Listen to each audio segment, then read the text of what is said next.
अगर आप भी लेना चाहते हैं देश दुनिया की तमाम जानकारी तो आज ही सब्सक्राइब करें हमारे चैनल को। साथ ही नीचे दिए बेल आइकन को जरूर दबाएं ताकि हर अपडेट आप तक पहुंच सके। नमस्कार, साक्षी न्यूज नेटवर्क और आप सभी का स्वागत है। केंद्र के 3 कृषि कानूनों के खिलाफ राष्ट्रीय राजधानी दिल्ली की विभिन्न सीमाओं पर जारी प्रदर्शन के बीच भाजपा अध्यक्ष जगत प्रकाश नड्डा ने किसानों को साधने के मकसद से पश्चिम बंगाल में पार्टी के एक मुट्ठी चावल संग्रह अभियान की शुरुआत की। नड्डा ने कृषक सुरक्षा अभियान की शुरुआत करते हुए मुख्यमंत्री ममता बनर्जी पर जोरदार निशाना साधा।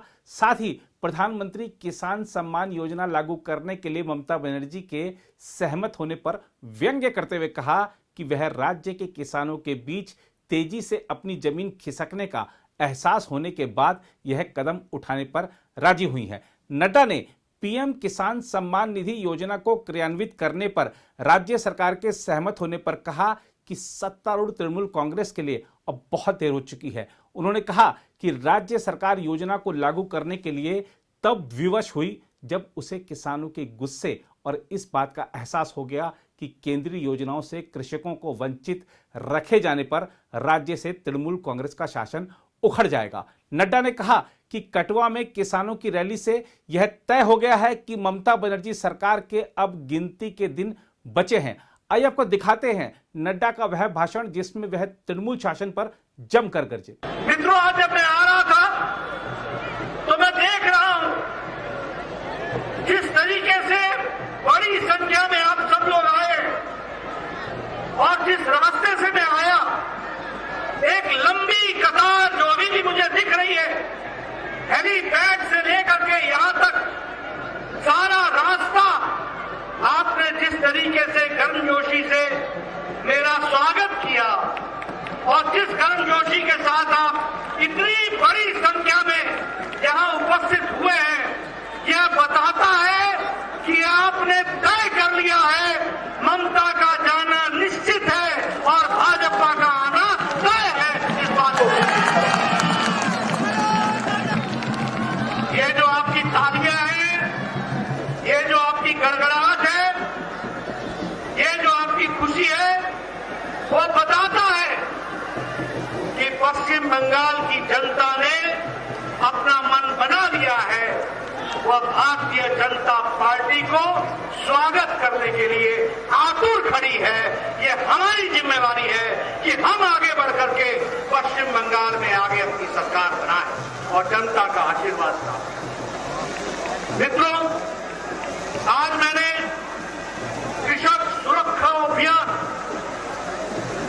ये कृषक सुरक्षा अभियान की शुरुआत की है।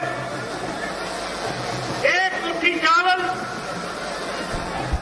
जो मैंने किसानों से दान लिया है और आगे जाकर के गांव में भी मैं उनसे दान लेने वाला हूं, इस तरीके से आज से लेकर के 24 तारीख तक हमारे कार्यकर्ता 40,000 ग्राम सभाओं में जाकर किसानों से अन्न लेंगे और सौगंध दुर्गा मां की खाएंगे कि उनकी लड़ाई भारतीय जनता पार्टी का कार्यकर्ता लड़ेगा और हमारी सरकार आएगी तो कृषक की लड़ाई लड़ करके उनको न्याय दिलाने का काम भारतीय जनता पार्टी की सरकार पश्चिम बंगाल में करने वाली है। इस बात की हम सौगंध खाते हैं, इस बात का हम प्रण लेते हैं। मित्रों, 24-27 तारीख से लेकर 31 तारीख तक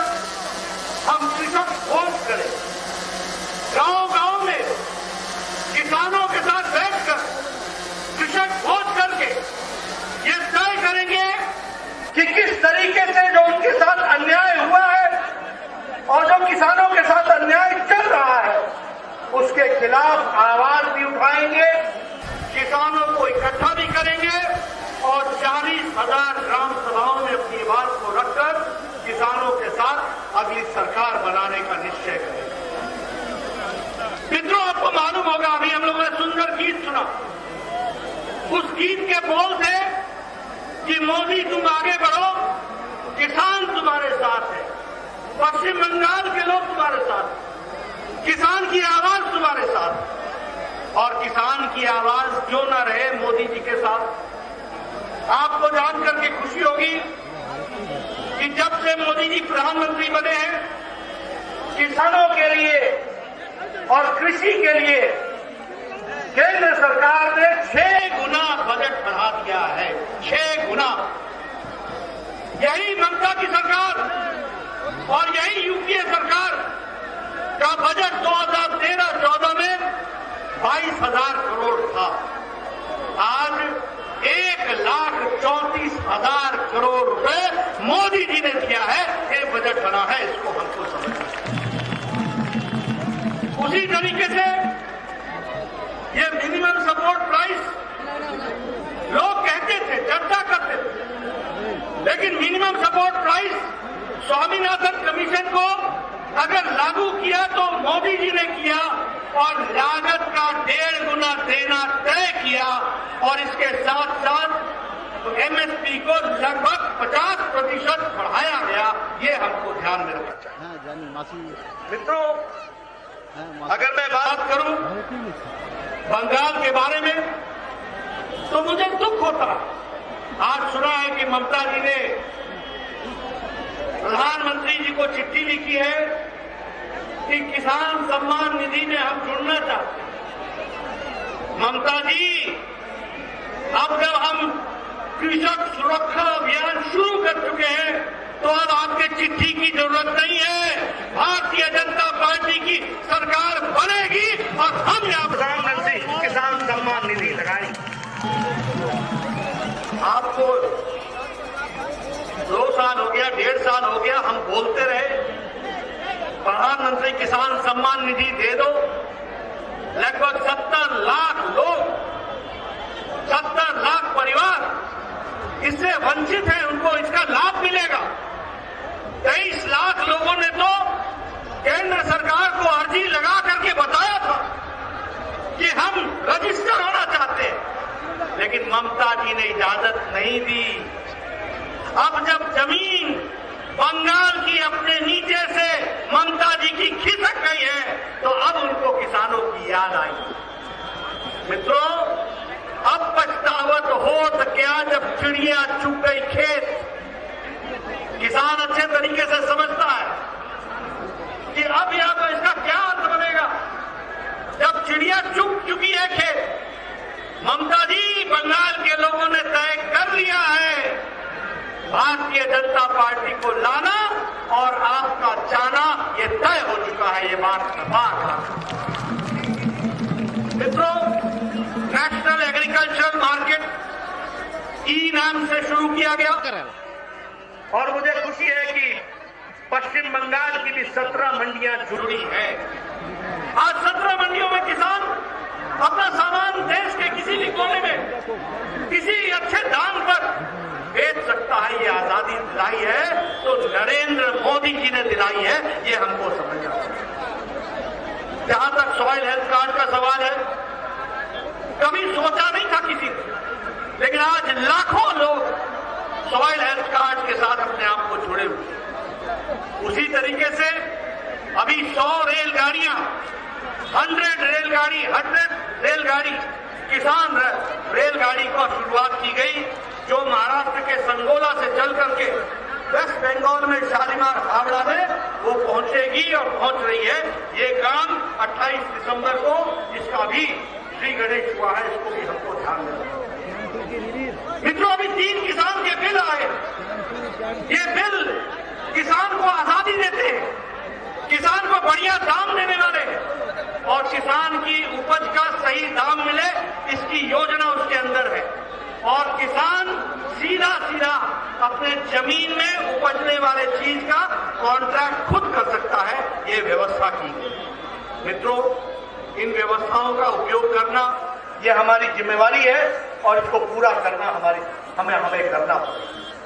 लेकिन मित्रों, इसके साथ साथ एक बात मैं कहना चाहूं। आज मुझे दुख के साथ कहना पड़ता कि 29 राज्यों में किसान को सबसे कम 24वें स्थान पर पश्चिम बंगाल का किसान है, जिसको उपज का जो पैसा मिलता है वो 24वें स्थान पर है। यानी सबसे कम 29 स्टेट्स में से 24वें स्थान पर किसान बंगाल का खड़ा है। ये ममता जी ने हाल खड़ा कर दिया। बोलो, इसको बदलना है कि नहीं बदलना है? बदलना है कि नहीं बदलना है? पीछे से मैं आवाज सुना चाहता हूं, बदलना है कि नहीं बदलना है? अगर बदलना है तो कृषक सुरक्षा अभियान को ठीक ढंग से चलाकर लोगों को इसका सहयोग करके इसमें हमको अपने आप को जोड़ना पड़ेगा। अगर मैं पानी की बात करूं तो बंगाल में पानी की कमी नहीं है, लेकिन सिंचित भूमि आधी असिंचित। यह है अकर्मण्यता, यह है यहां की सरकार लंबे समय तक जिन लोगों ने आपको वंचित रखा। लेकिन मित्रों, मोदी जी के नेतृत्व में देश आगे बढ़ा। फिर चाहे वो स्वच्छ भारत हो, फिर चाहे वो जन धन योजना हो, फिर चाहे वो सौभाग्य योजना हो, फिर चाहे वो उज्ज्वला योजना हो, फिर चाहे वो आयुष्मान योजना हो। लेकिन मुझे दुख के साथ कहना पड़ता है, मैं पूर्व स्वास्थ्य मंत्री रहा हूं, मोदी जी ने आपको आयुष्मान भारत में 4 करोड़ 67 लाख लोगों को और 1 करोड़ 11 लाख परिवार को 5 लाख रुपए का प्रति साल का हेल्थ इंश्योरेंस, हेल्थ के लिए आपको पैसा दिया। लेकिन ममता जी ने 4 करोड़ 67 लाख लोगों को इससे वंचित रखा है। मैं आपको विश्वास दिलाता हूं, आप आने वाली सरकार भारतीय जनता पार्टी की बनेगी और 4 करोड़ 67 लाख लोगों को आयुष्मान भारत पहुंचाया जाएगा और 5 लाख रुपए का हेल्थ कवर को दिया जाएगा। यहाँ eastern western corridor, east west metro का बन रहा है, लगभग 8,575 करोड़ रुपए खर्च हो रहा है। 3,665 नेशनल हाईवे बना है वेस्ट बंगाल में। ये मोदी जी ने किया है, ममता जी ने पीछे पड़े ना, कोई कुछ करेंगी नहीं। इस बात को हमको समझना चाहिए और इसलिए आने वाले समय में अब दिल्ली में मोदी जी और यहां भी भारतीय जनता पार्टी की सरकार बने, इसके लिए हमको काम करना। मित्रों, अगर हम अम्फान की बात करें, यहां का कल्चर कटमनी कल्चर, चौल चोर, त्रिपाल चोर, सिंडिकेट, कोल का, कोयले का झमेला, कोयले का भ्रष्टाचार, बालू चोर, मतलब ये क्या सरकार बना दी है? राशन, हम राशन बांटे कोविड में और ये राशन चोरी करे और टीएमसी के घर में अनाज का गोदाम मिल जाए, ये हाल करके खड़ा कर दिया। आपकी तालियां बताती हैं कि आपको मालूम है टीएमसी मतलब कॉटमनी, कॉटमनी, कॉटमनी। टीएमसी का मतलब चौल चोर, चौल चोर। टीएमसी का मतलब त्रिपाल चोर, त्रिपाल चोर।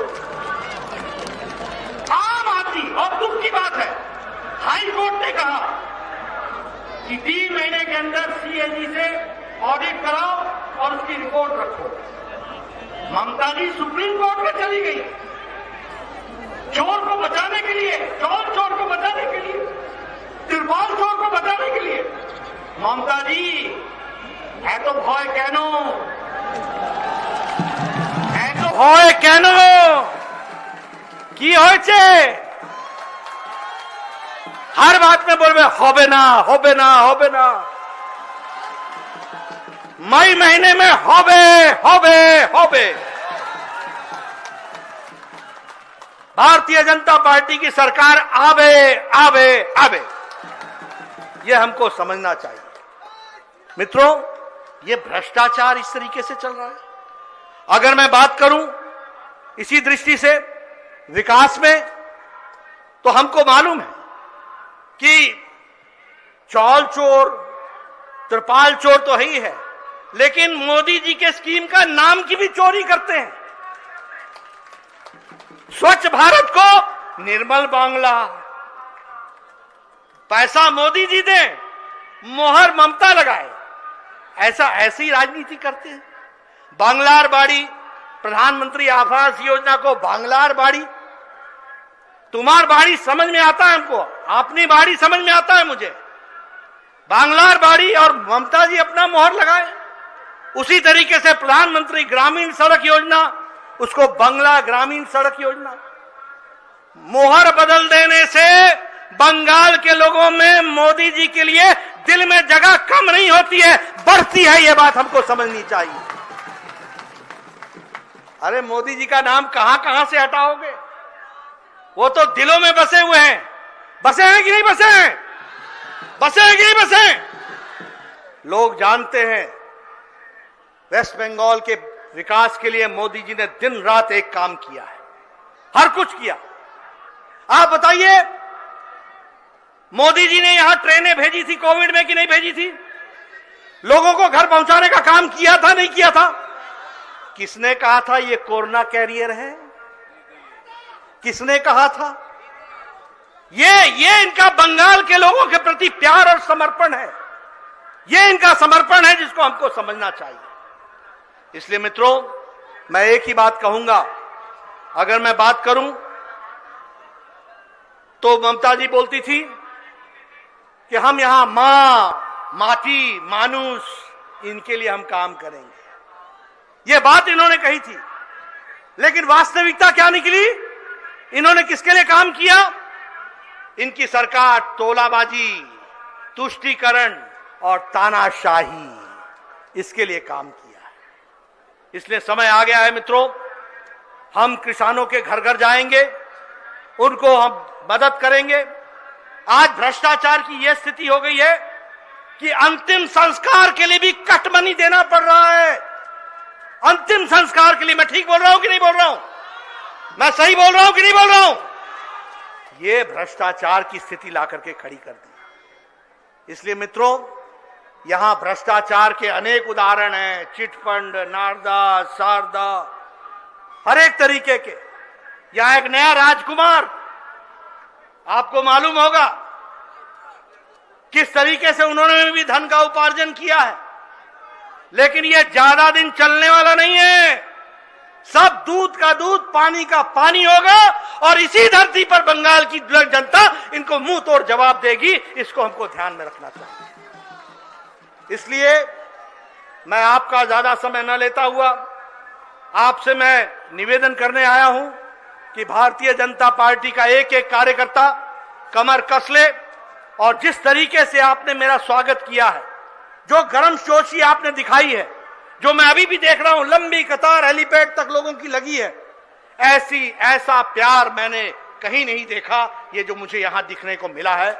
मैं ये कहूंगा कि आपने तय कर लिया है, बंगाल से आवाज निकल पड़ी है, आपने तय कर लिया है कि ममता जी को घर बैठाना है और भारतीय जनता पार्टी को काम में लगाना है। इस बात को आपने तय कर लिया। इसलिए मैं ज्यादा ना कहता हुआ अंत में एक नारा लगाऊंगा। ये नारा का जवाब भी आप नारे में ही देंगे। मैं कहूंगा, जय मां दुर्गा, जय मां काली। आप कहेंगे, शेष करो ऐ अत्याचारी। ठीक है? जय मां दुर्गा, जय मां काली। जय मां दुर्गा, जय मां काली। जय मां दुर्गा, जय मां काली। बहुत बहुत धन्यवाद। नड्डा ने अपने इस एक दिवसीय दौरे के दौरान एक गांव के किसानों से संवाद किया और एक किसान परिवार के घर दोपहर का भोजन भी किया। कोलकाता से डायमंड हार्बर की यात्रा के दौरान गत 10 दिसंबर को उनके काफिले पर हुए हमले के बाद नड्डा की यह पहली बंगाल यात्रा है। नड्डा लगभग 11:15 बजे अंडाल हवाई अड्डे पर पहुंचे और वहां से हेलीकॉप्टर पर सवार होकर पूर्वी बर्धमान जिले के जगदानंदपुर गांव पहुंचे। यहां के प्रसिद्ध श्री राधा गोविंद मंदिर में पूजा अर्चना करने के बाद उन्होंने गांव में कृषक सुरक्षा ग्राम सभा को संबोधित किया। राज्य विधानसभा के चुनाव से पहले पार्टी की ओर से पूरे पश्चिम बंगाल में 40,000 ग्राम सभाओं के आयोजन का कार्यक्रम करने का लक्ष्य रखा गया है, जिसमें हर घर से एक मुट्ठी चावल एकत्र किया जाएगा और केंद्र के कृषि कानूनों के फायदे भी गिनाए जाएंगे। चावल संग्रह अभियान के तहत 2021 विधानसभा चुनाव से पहले भाजपा राज्य के 73 लाख किसानों के घर घर पहुंचेगी। नड्डा ने अपनी एक दिवसीय यात्रा के दौरान बर्दवान क्लॉक टावर से लॉर्ड कर्जन गेट तक एक रोड शो भी किया और पार्टी की कोर कमेटी के सदस्यों के साथ बैठक कर विधानसभा चुनाव की रणनीति पर चर्चा भी की। हम आपको बता दें कि इसी साल के मध्य में पश्चिम बंगाल विधानसभा के चुनाव होने हैं। पार्टी ने वहां की सत्तारूढ़ तृणमूल कांग्रेस की सरकार को उखाड़ फेंकने के लिए एड़ी चोटी का जोर लगा रखा है। लोकसभा चुनाव में राज्य की 18 सीटों पर जीत हासिल करने के बाद भाजपा का उत्साह और बढ़ा हुआ है। राज्य में चुनाव अभियान को धार देने के लिए केंद्रीय गृह मंत्री अमित शाह भी हर महीने राज्य का दौरा कर रहे हैं। उधर ऑल इंडिया मजलिस से इत्तेहादुल मुस्लिमीन के प्रमुख असदुद्दीन ओवैसी को आज तब बड़ा झटका लगा जब उनकी पार्टी की पश्चिम बंगाल इकाई के कार्यवाहक अध्यक्ष अब्दुल कलाम राज्य में विधानसभा चुनाव से कुछ महीने पहले पार्टी के कई कार्यकर्ताओं के साथ तृणमूल कांग्रेस में शामिल हो गए। तृणमूल कांग्रेस में शामिल होने के बाद पार्टी मुख्यालय में कलाम ने कहा कि कई वर्षों से पश्चिम बंगाल में शांति का माहौल है और विद्वेष के वातावरण को दूर रखने के लिए उन्होंने पार्टी का रुख किया है। कलाम ने कहा कि एआईएमआईएम को अतीत में पश्चिम बंगाल की राजनीति में प्रवेश करने की कोशिश करनी चाहिए थी और इस समय राजनीति में आने की कोशिश करना उचित नहीं होगा। उन्होंने कहा इससे बेवजह में वोट कटेंगे जिसकी जरा भी जरूरत नहीं है। अब देखना होगा कि इस मुद्दे पर ओवैसी क्या कहते हैं, क्योंकि बंगाल के लिए वह अपना प्लान फाइनल कर चुके हैं।